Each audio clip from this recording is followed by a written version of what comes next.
Hopefully this works.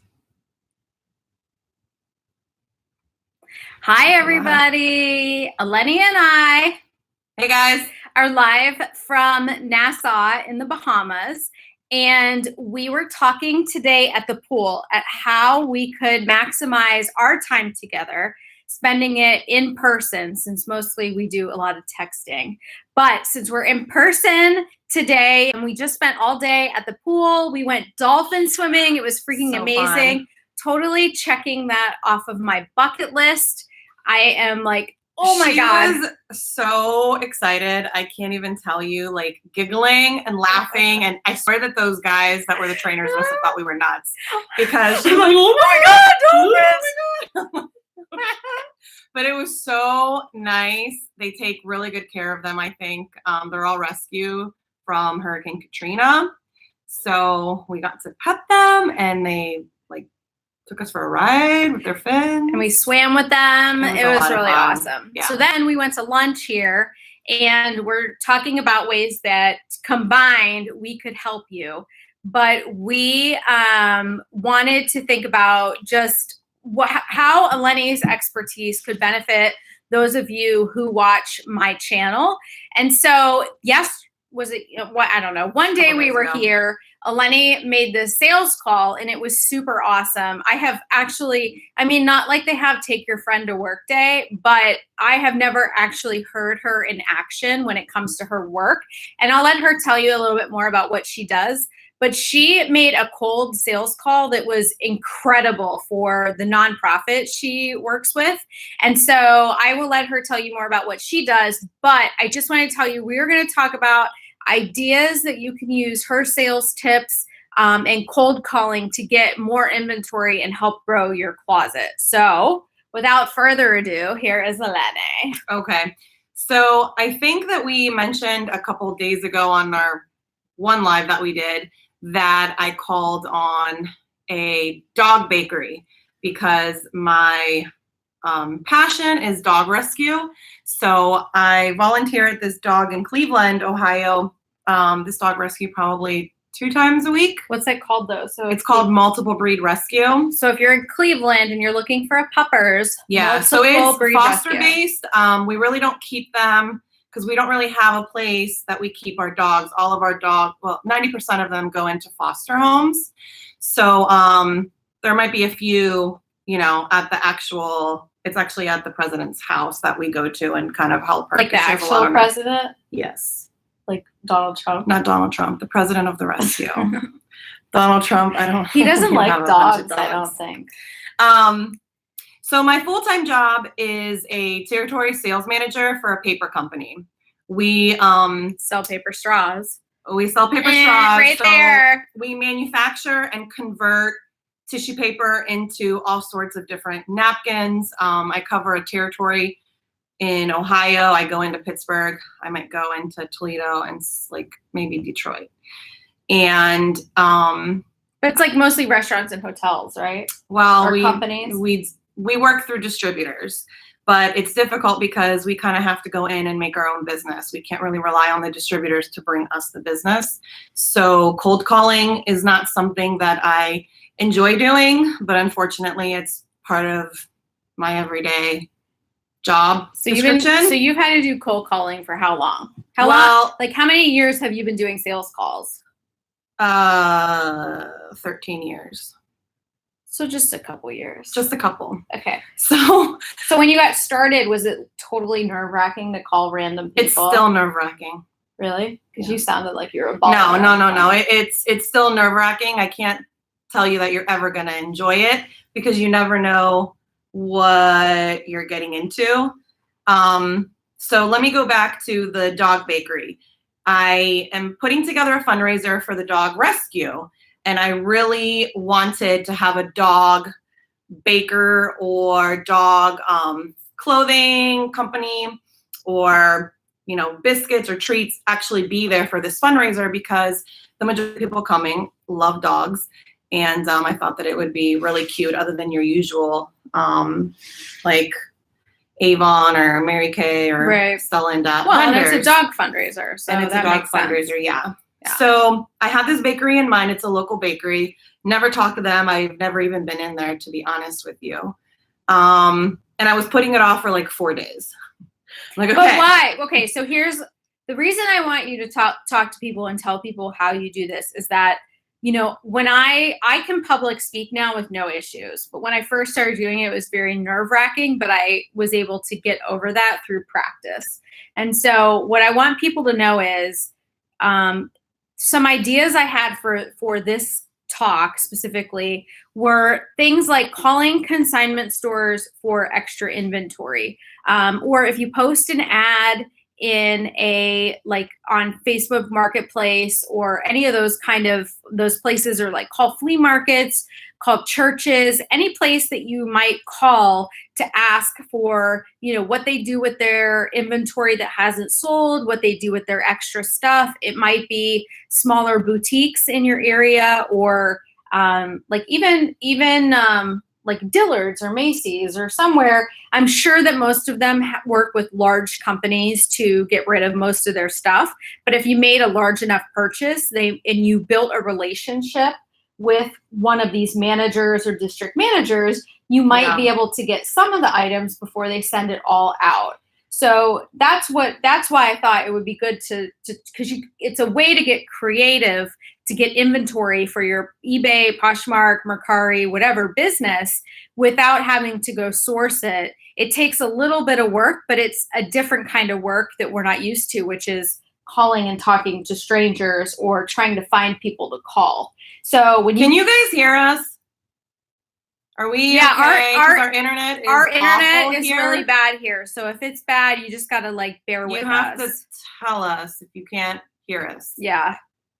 Okay, so because we look fine and we're moving around fine on our internet. So you can hear us, okay. Okay, so so now talk about so you picked that bakery. I picked the bakery because it's local. And you had no connection to them, right? I had no connection at all. Okay. The first thing that I would say is for you to do your homework. So if they have an online website, go to their website, see what they do.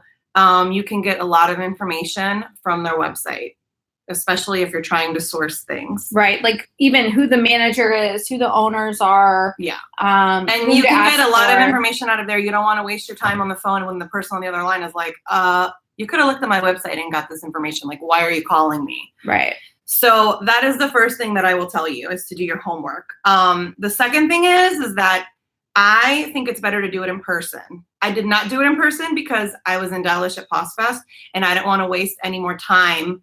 I already had lagged 4 days and I'm like, all right, you just need to call them and at least talk to them and see if they're interested in this opportunity. But I would much rather have done it in person. And that's also using words like opportunity, networking, marketing, grow your business. You want to present anything to them on how it's going to improve their business or help them as a business owner or manager. So if you're calling a consignment shop, it would be, hi, I'm wondering, my name is or I'll let you go ahead and do it first. We're gonna role play. Hello? Role play. Hello? Okay. Okay, we're gonna do it for real. Okay. So yeah, go ahead. All right, we're gonna role play. Ready? Okay. Let me get my phone. All right. Hey, my name is Eleni, and I'm calling with Multiple Breed Rescue. How are you today? Hi, Eleni. How are you today? I am good. Is the manager or the owner available at this time? Hold on. It's my dad. Let me go get him. Hang on one second. Great. Dad, some lady named Eleni is on the phone for you. I don't know. She wants to talk to the owner. Let me just say that I hate this. I've been in sales for Hold on a minute. 15 years, and I hate role playing. Hi, I can't believe she's making me do this Eleni. Right He will be right on the phone. He's going to the bathroom. Wonderful. He's in the restroom. He's in the restroom. You don't say bathroom, you say restroom. No, he'll be in the restroom. Yeah. He'll be right. He's okay. taking a number 2. He'll be right back. Okay, hold on. So you want to call. You want to be nice. Put a smile on your face, whether they can see it or not, because you're like, my name is Eleni, and I'm calling with Multiple Breed. My name is Eleni, and I'm calling. It's much better if you just stick a smile on your face, whether you want to or not. Like we do on these videos. Well, we actually want to. Hello, my name is Robert. How may I help you? Hi, Robert. My name is Eleni, and I'm calling with Multiple Breed Rescue. Thank you so much for taking time out of your day to talk to me. Hi. How are you? I am doing great. Good. Thanks. So good. Are you familiar with our rescue at all? I am not. Well, this guy was. I mean, I am. Okay, great. I love your rescue. So the reason I'm calling is because I wanted to see if you wanted to take the opportunity to support the rescue and come and do a vendor bingo fundraiser. Do you have more information you can send me?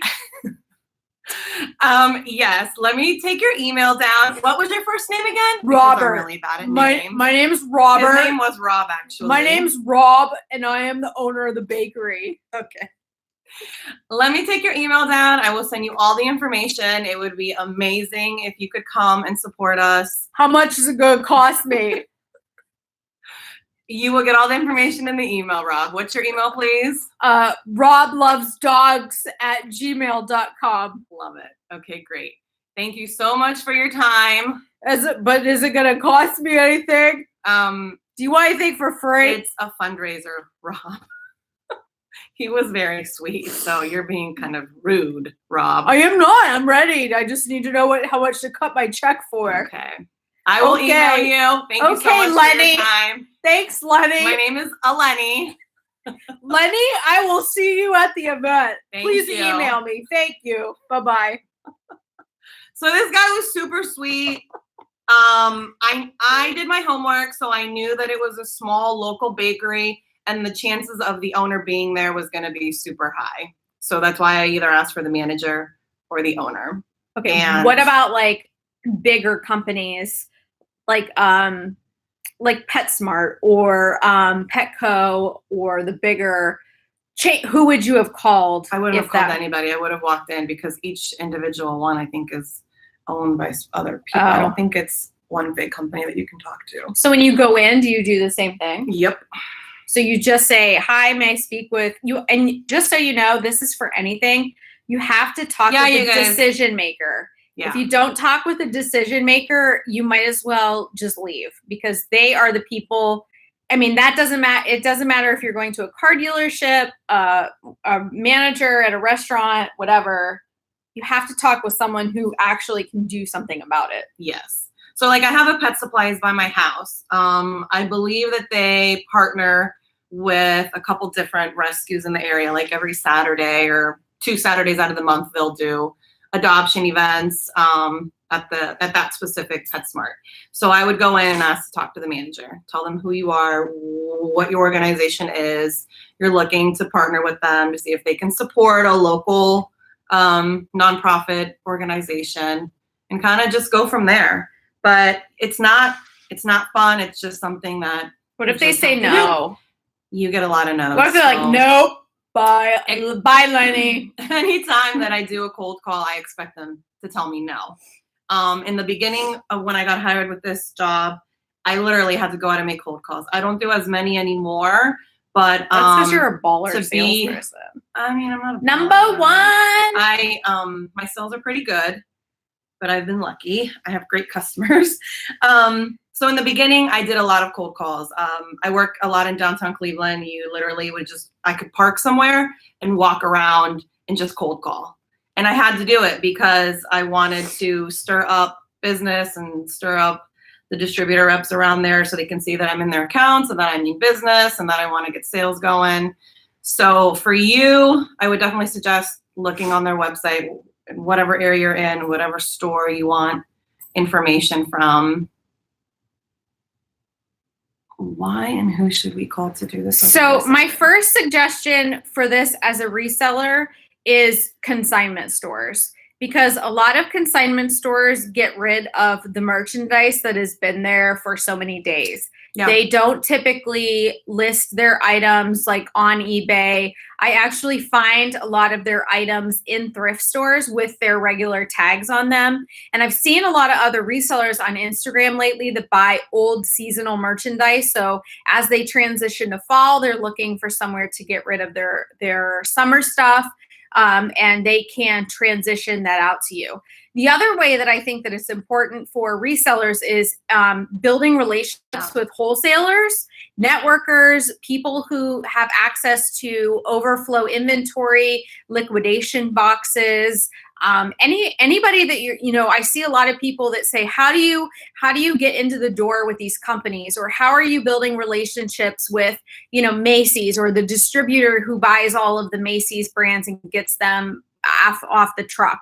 You need to build relationships and meet people, and this is a great way to do it. So, for instance, if I were going to call Eleni, she owns a distribution company that's local that buys a lot of overflow inventory from, like, I don't know, TJ Maxx and Gabe's and like these other places, and I want to call her. You would use that same type of speech. Hi, may I speak with so and so? Do your research, find the owner, kind of explain quickly. And they're not interested in like your whole life story. No. They don't want a 20-minute speech about why you're a small business and they really need to help you. You just need to make a contact, explain why you're calling, and that you're interested in developing a relationship with them. Is it possible to make a small bulk purchase where you're buying maybe one pallet or a smaller amount so you can give it a try and see how it works? These are the kind of things you need to do to grow your business outside of thrift stores. And it's going outside of your comfort zone to make cold calls to businesses, to develop those relationships and find those people, those connections that no one wants to share with you. So you'll find a lot of resellers that you'll ask them where they got their inventory or where did they buy that, and they're not going to tell you. No, they're not. It's because they spent a lot of time developing relationships, meeting people, building out these foundations, and that is where they're getting it. So whether you want to sell on Amazon or eBay or bulk stuff, you need to be able to get out of your comfort zone, accept the possibility that they might say, no, we're not interested in working with you, but taking the chance to go out and actually talking and meeting with these folks to build your business without having to go out and source stuff one at a time. So how nice would it be for one of the managers at these places to call you and let you know ahead of time when they're getting new stuff in? Those are the type of things that you want to go in and try and build relationships with these people. This is what we're talking about. Okay, let's see. And it might be easy for you to get the liquidation items, but it could be hard for somebody else. All right, let's see. Ew. People are gross. Remove. Bye. Block out.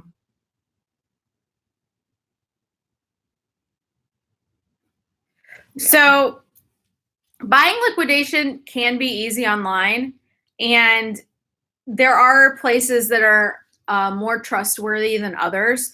But I have found in my experience that if you can develop a relationship with someone and network with people, you are more than likely to get either better quality of stuff.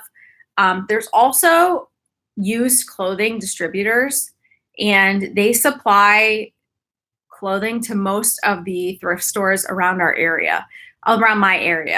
And so I have been working really hard trying to find out who they are and meeting them to find out if I can get my inventory from them. And I have been able to purchase some bulk purchases with them. They haven't been the best, but I'm building that rapport with them to be able hopefully is without doing that stuff. And really want to really, if you want to do anything, if you want to raise money for your kids' school, and you want to get donations for charity events. I mean, it's the same. It's really anything like that. Applications. So pretty much you would talk to the owner, you want to talk to the decision maker, and then you would say, I'm from blah, blah, blah. Yeah. Make sure you tell them your name, your organization, whatever. I really think you have a nice product. That would be awesome if you could come and have the opportunity to come and benefit from our fundraiser. We benefit from you. You benefit from customers. Pretend you're calling a consignment store and you want to buy their leftover stock. What would you say? Like you were calling Sally at Boutiques R Us in Cleveland. I mean, I would just be like, hi, Sally, my name is Eleni. I'm a local reseller here in town. I just wanted to get some more information on your consignment shop.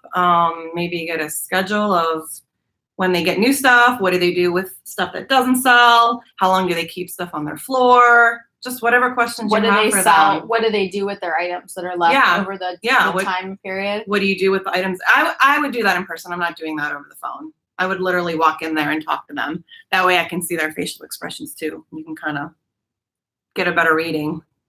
Because they can also BS you over the phone real fast. They don't want to talk to you. Yeah. And then they just ignore your emails. But don't forget to follow up too. That's another important thing. If you call and you tell them you're going to do something, make sure you do that, because it does re-emphasize trust and it works on building that networking positive relationship with them. If you tell somebody that you're going to call them back, if you tell somebody that you're going to come back in a week, you need to do it, because that is your credibility. And if you screw that up even one time, they're never going to take you seriously ever again. Yeah. So there is a local thrift store in my area. It's about an hour. I mean, I guess it's not local, but it's about an hour from my house. And they have a separate reseller, like kind of network that you can belong to. And what they do, where you can buy boxes from them. You don't have to wait till they have their bag sale.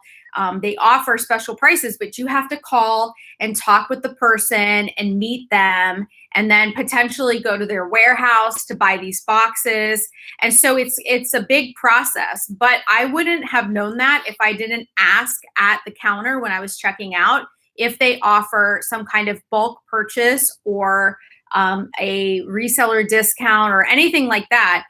Anytime I go to any thrift store or I go anywhere, I'm always asking if they have a bulk discount or an ability to buy in bulk as a reseller, because a lot of them are more interested in making money and getting that stuff out of there than they are trying to sell it piece by piece on the floor.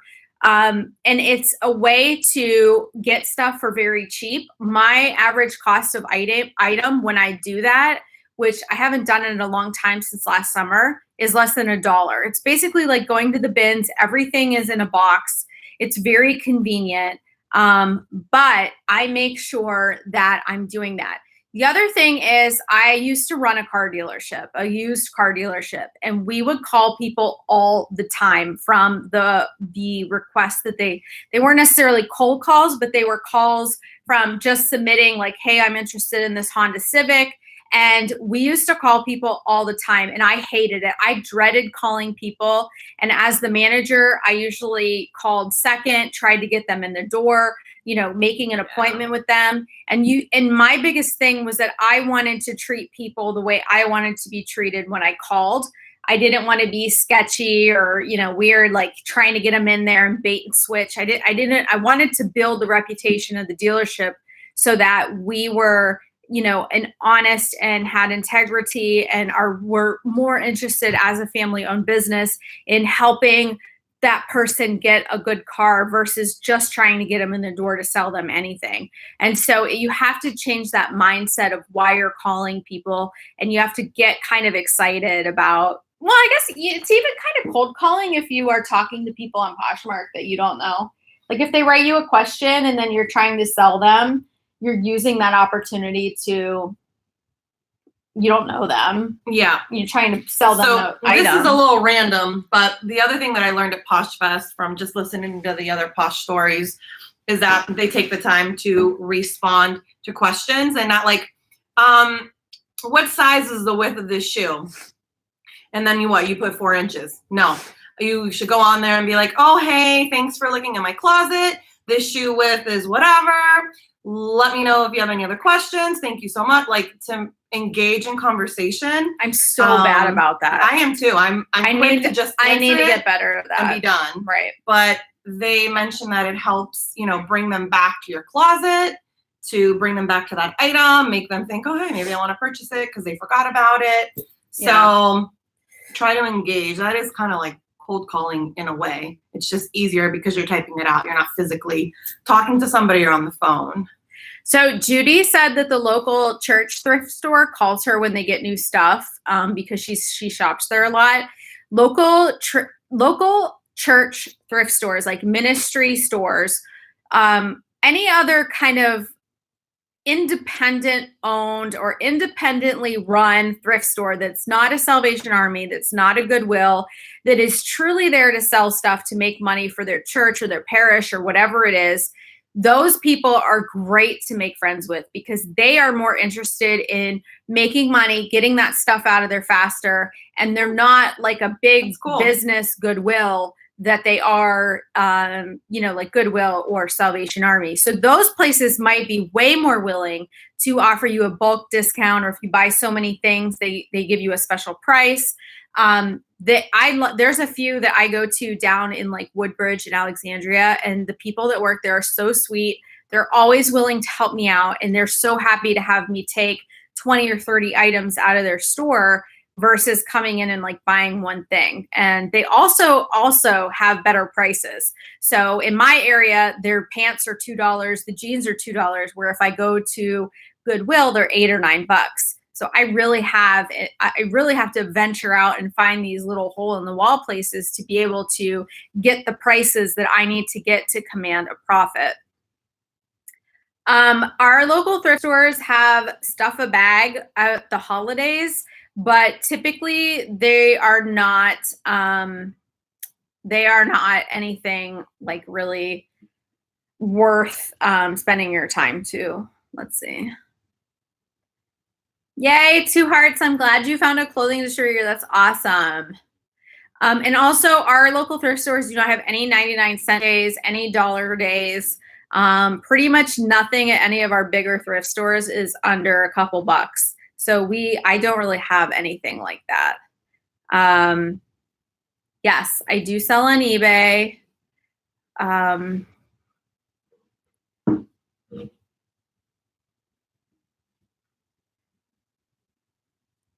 Yeah, I'm not sure about that. I'm not sure where the last stop her secret source would be, but she probably found that by getting creative with who she's talking to, networking, meeting people. And you can get a lot of information if people just think you're a nice person asking questions. Yep. If it doesn't come off as like you're trying to take advantage of someone or you're trying to get information, they're way more likely to slip or provide, if you're paying attention, provide information that will help you grow your business. So sometimes one of the thrift stores, I never blatantly asked one of the guys where they get their stuff from, but he slipped one day and said, "Oh, when the truck from so-and-so here comes." So that helped me do a little bit of research to find them, and that's how I found. So anyway, you got to talk to the people there, and then you also, if you're talking to the employees, you could get an idea of when they get new stuff. What do they do with the extra stuff? Do they already have someone that buys all their stuff? So getting out of your comfort zone and making people like friendly and getting them not close to you, but it's just about building relationships and networking. Yeah, and I think in those type of situations, you can literally just talk to any employee and ask them questions. Well, because they don't care either. Right. They're like, Bill's the manager. Can we talk to the manager? You don't necessarily have to do that in those kind of situations, because I feel like, you'll make them feel important too by going up to them and asking them these questions. Yeah. And they may be, they may give you more information than what you think. Let me tell you something. I built my entire career off of treating the janitor and the crazy, very angry parents that came in to talk to me. She always deflected them from me and saved me from a lot of things that she called other people to go down to the front desk to do, because I treated her with the utmost respect. I went an extra mile to offer her a donut or coffee when I came into the office. And she definitely went the extra mile to treat me well after that. My desk was always the cleanest. I always had the best supplies.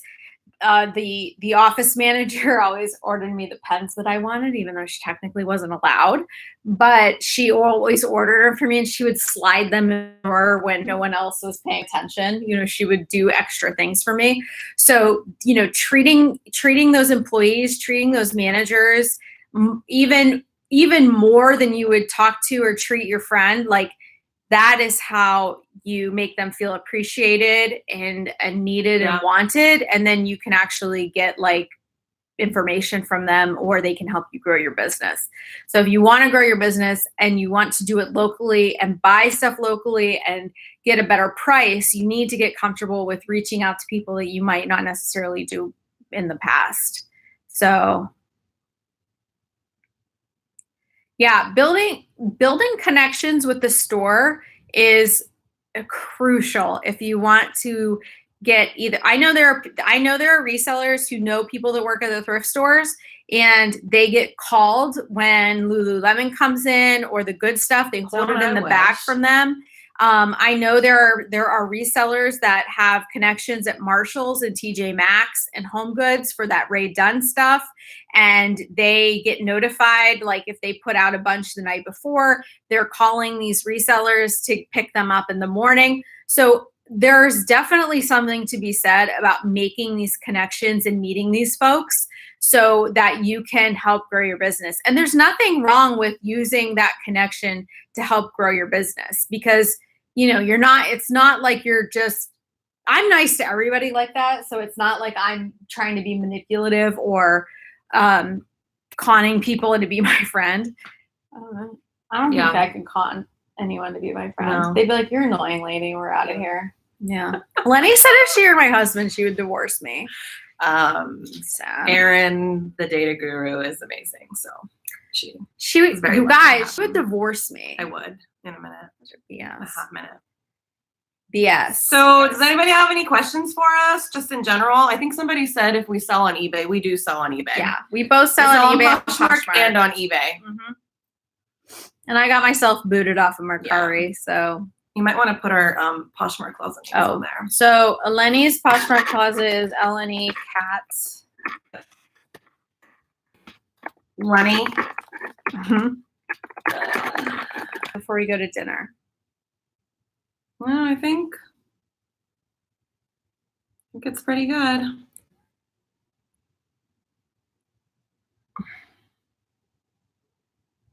All right, guys. Well, I hope that this was helpful in some way or the other, and we were able to give you some tips. One more thing. So when they say no, what do you do? Number one, that's my one question to you. I tell them thank you for their time. Okay. And then if they say maybe, how many times do you follow up? A lot. I think in sales training, they said it takes at least between 8 and 10 times after the maybe for them to actually take a look at it. But do you call like every day? No. Do you call like every other day? Do you email them and then call and email? Like what do you do? They tell me maybe, like if it's a Monday, I'll follow up the following Monday. I'll call. If I can't make it through in the call, then I'll either like walk in there. Emailing, I don't email because I don't think they can just ignore it. They're so busy. They probably get so many emails a day. Yeah. But don't be afraid of the no, because you're going to most likely get a no.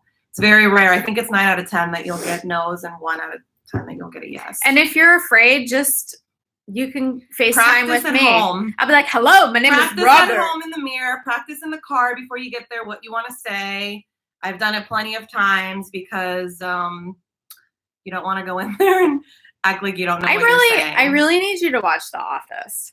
I've never watched The Office. That's not the kind of paper that I sell, guys. Yeah, I know that. But there's an episode where Dwight gets ready to go into a sales call, and he like sits in his car and listens to like heavy metal music, and he just like starts headbanging and stuff. And he gets out with energy, and like his adrenaline is pumping, and he's ready to go and do the sales call. And it's just funny. Yeah, I need you to watch The Office. You want to go in there with energy and a smiling face, and if you don't have a smiling face, then don't do it that day. Yeah, because you want to make sure that you're, having a good time. Yeah. And nobody wants to see somebody with a sour face. They can feel that energy. Yeah. And I know it sounds really stupid to say call with a smile on your face, but it really, really, really does change like the tone of your voice. And that's something that I tried to train my car sales staff and our front desk at the yoga studio. It was really, you need to answer the phone with a smile on your face. And it's not like, hello? Hi, my name is Rebecca. I mean, it's like, hello? No. It's more like you're excited to be here. Yeah. So that's it. That's all I got. That's all we got. Yay! We're glad you have a smile on your face. I mean, how can you not? She was Rob and was really rude to me when I called. Eleni would be Kelly Kapoor. I'm pretty sure Eleni would be Kelly Kapoor. No, actually, I lied. Eleni would be Angela, but with dogs instead of cats. So Eleni would be like the stuck-up prude Angela. Well, no, maybe not. You would be Kelly Kapoor mixed with Angela. I'm not stuck up or rude. Unless you're rude first. We almost got in a fight on the plane coming here, by the way. Oh, yeah. We're not going to tell that story. Yeah. And who would I be? I think I would be Jim, but as a woman. I think. I don't know. Because I'm not mousy like Pam. And I'm not really, I don't know. I think we need to hear that story. Okay. No. We'll save it for another time. We'll come back live another day this week while we're here on vacation. Okay. All I'm going to say is the woman wanted to sit in the middle seat next to us, in between us, when there were aisle seats and back like, it's not going to be you. Right. Because like you're not being very nice asking right now. Like, why do you want to sit in the middle seat? There's an aisle seat and an aisle seat and a window seat, lady. Like, why are you going to sit in the middle with us? And her husband was sitting in front of us. So all she had to do was say, hey guys, anybody sitting here? My husband's sitting right there. I just want to sit by him. Yeah. Sure. Come on, lady. Not, is anybody sitting there? Girl, bye. So you can't sit Then I with gave us. her the look of death and she was like, I'll go sit up there. And you can't sit with us because and we're then we were bitches. the mean girls, which we weren't. All No. you have to do is be nice. It's because she was rude. So if you're rude to us, we are rude times 2 back to you. If you are nice to us, we will and it was super early. We will give you the shirt off of our I'm back. not very much a morning person. It was 4 a.m. It was awful. So anyway, that's the story. Yeah. Anyway, so the flight attendant actually came over and gave Eleni a look like, and Eleni rolled her eyes at him too. So it worked out fine. We didn't have anyone in our middle seat. Nah. But that's our fun story. Yeah. We have many stories like that. We'll share one at the next time we go live. So yeah. If you guys have a topic or anything that you think you would want to hear from us like the next couple days, yeah, make sure you write it on there because we have fun doing this. We do. And we it's don't fun get when that we're time to be together to do this. So let us know and we'll have to figure something out. All right, but we're gonna head out to dinner. Robin, what's up? Robin? No. Oh. What do you think is a good minimum budget before approaching a consignment shop? Ooh, that's a good one. I mean, you can't go in and tell them you want to buy 5 things, couple of item. If you offer to buy a box or something like that, I think that would be good. But anyway. Everyone's budget's different. So I guess you're going to have to decide how much you really want to put into your inventory at first. And then go in there with just that cash. Do not take more because you'll probably find a whole lot more than you expected. And they might have junk that you don't want to buy. So you don't want to commit. You don't want to commit to buying stuff unless you know it's something that you really want to deal with. So okay. Well, thanks for watching, you guys. Thanks for watching us. We will see you next time. time. Bye. Bye.